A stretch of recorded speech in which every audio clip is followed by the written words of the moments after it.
Grafik ko'rasizlar o'rtoqlar. Hozir sizlarga men tillada ishlashni sirini o'rgataman, analiz qilishni. Yani bu video faqat tillada ishlaydiganlar uchun. Tillada doim foydaga chiqish uchun sizlarga bir kichkinagina sirni ochaman. Qaranglar, bu yoqda 6 ta instrument turibdi. Birinchida dollar indeks turibdi, ikkinchida tilla, uchinchida yevro dollar, to'rtinchida funt dollar, beshinchida esa avstraliyskiy dollar, oltinchida NZ dollar. Bitta narsaga e'tibor beringlar, tilla bilan birgalikda qo'shilishib yuradigan paralarni qo'yganman bu yerga.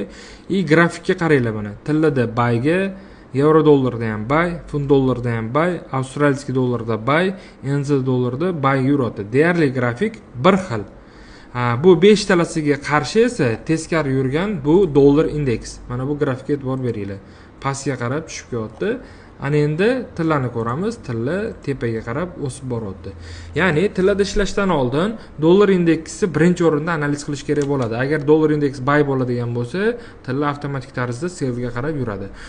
Ana endi bu 5 talasidan ham doim yo'l boshlovchilar, ya'ni birinchi bo'lib yurib beradigan valyutalar o'zgarib turadi.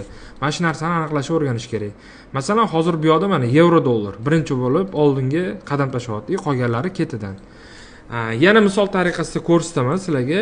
Mana bu 4 soatlik time frame tillada o'suvchi trendda bozor, ya'ni 4 soatlik time frame da yuqoriga o'sib borgan. Dollar indeksi ko'ramiz. Dollar indeksi 4 soatlik time frame da tushuvchi trendda kelyapti. Yana dollar indeks bilan birga bir xil yuradigan para bu dollar kanadskiy. Bu ham tillaga protiv yuradi. Bu ham 4 soatlik time frame da tushuvchi trendda kelyapti.